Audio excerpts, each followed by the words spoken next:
which is like the more superhero traditional version, and of all the characters in the book, like Jared said, it's like a different kind of action. It's more of a faster pace than what usual American comic book artists and writers are used to.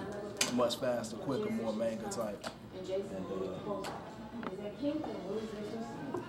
And you know, and we also trying to bring something new to the hero area, because a lot of people are bringing like the same old cookie cutter hero image, and we just trying to bring something different, because in the so-called real world with heroes, heroes die, and in the real world with heroes, heroes get hurt. So and sometimes if a hero dies, somebody else has to take over that legacy, and we just trying to show what would happen in the so-called real world if people had abilities and powers. If somebody died and doesn't come back, who's going to step up and be that hero to take that person's place, so that area or that planet can be safe. So we just trying to bring something new, something different, something original, but with like a classic feel. So we just trying to mix a lot of the genres together to make something, really exciting and interesting, and we hope that everybody enjoys it.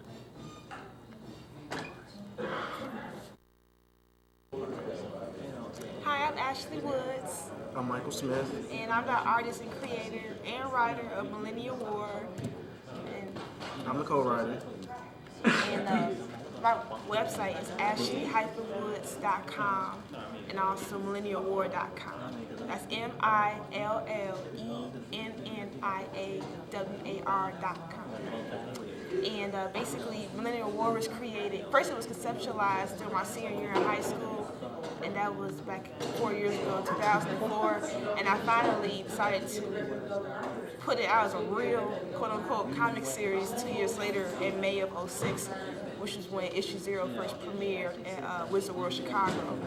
And basically, I've been on the independent scene ever since then, and I created all the books. And after a while, I wanted to have Michael help me co-write it, started with the 4th book. So that's when Michael came along. So I guess we did.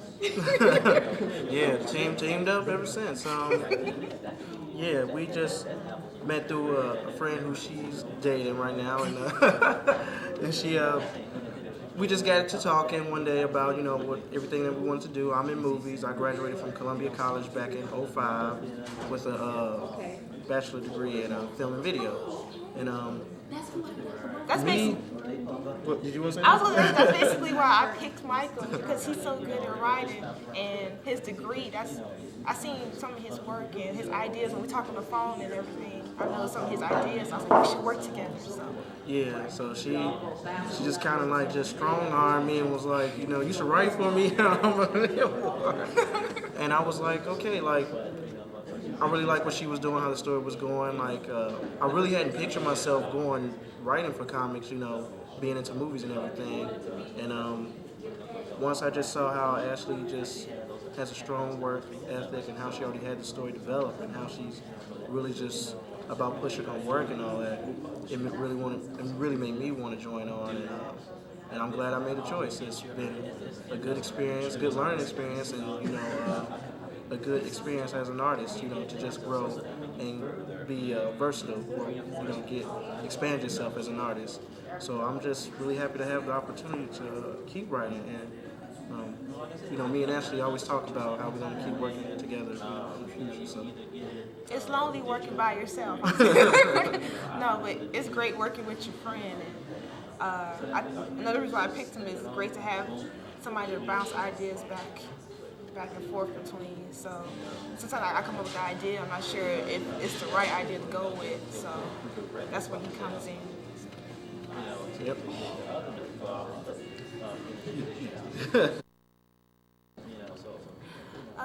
Basically, Millennial War, the reason why I chose the title is like millennia, which means like 1,000 years.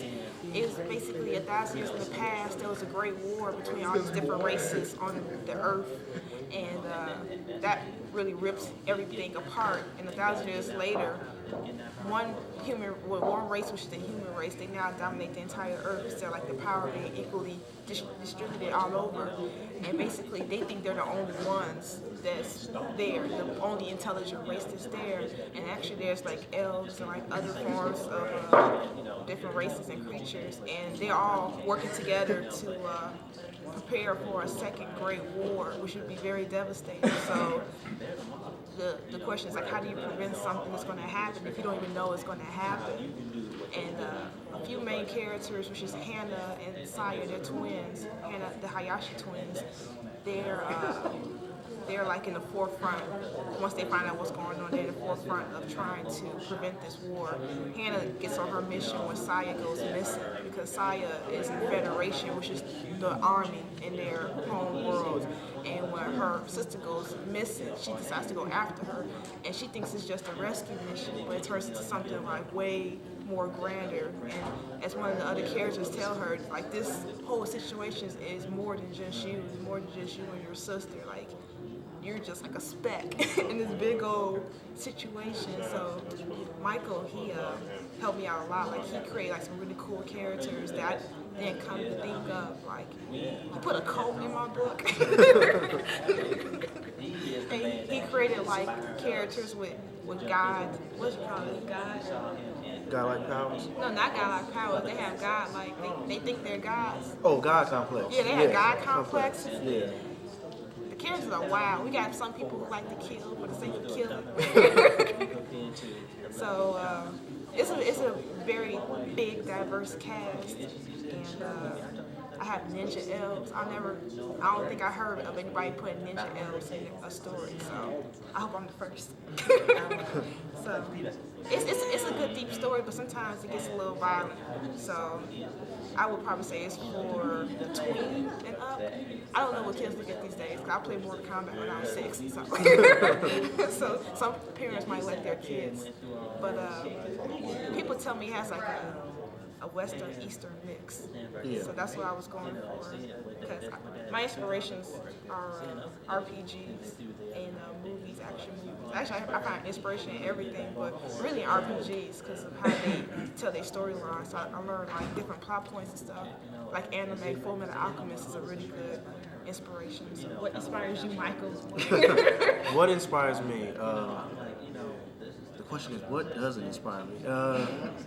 I'm pretty much inspired by anything. Like with film, it's kind of hard to put myself in one genre. Like, I like pretty much everything, you know.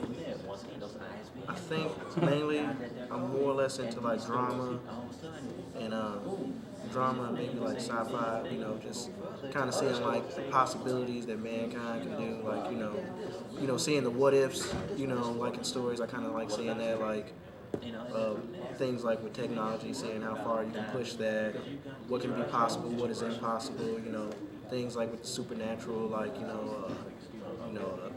the Bermuda Triangle, or, you know, a ghost or anything like that. And I think that's where we come in, like with a storyline that we're kind of getting ready to introduce now.